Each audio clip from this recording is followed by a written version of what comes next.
আসসালামু আলাইকুম। আজকে আপনাদের মাঝে আমি একটা নতুন জিনিস শেয়ার করছি। সেটা হচ্ছে আমার ছোট মেয়ে।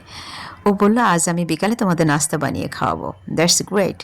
আসলে আজকালকার আপডেট ভার্সন। ওরা যা করে আমরা তো কিছুই পারি না।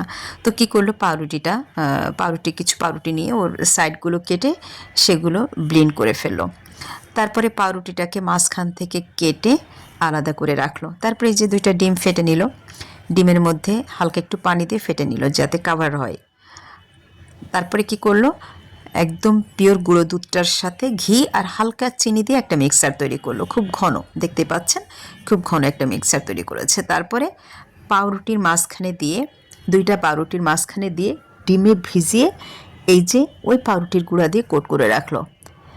এবার সেই কোট করা পাউরুটি একে একে তেলের মধ্যে দিয়ে সুন্দর করে একদম হালকা আঁচে ভেজে নিল।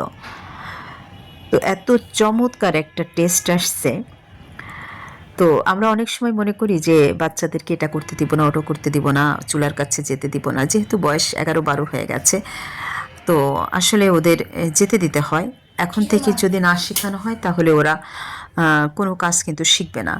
তো ওরা যখন এগুলো করতে চায়, কোনো নতুন কিছু করতে চায়, আমি খুব বেশি আগ্রহ দেখাই যে না, ঠিক আছে, তোমরা করো বা তুমি করো, এবং সেটা যেমনই হোক আমি খুব প্রশংসা করি। তো আজকের যে জিনিসটা বানিয়েছে সেটা আসলে খুব প্রশংসনীয় ছিল। সবাই ভালো থাকবেন। আল্লাহ হাফেজ।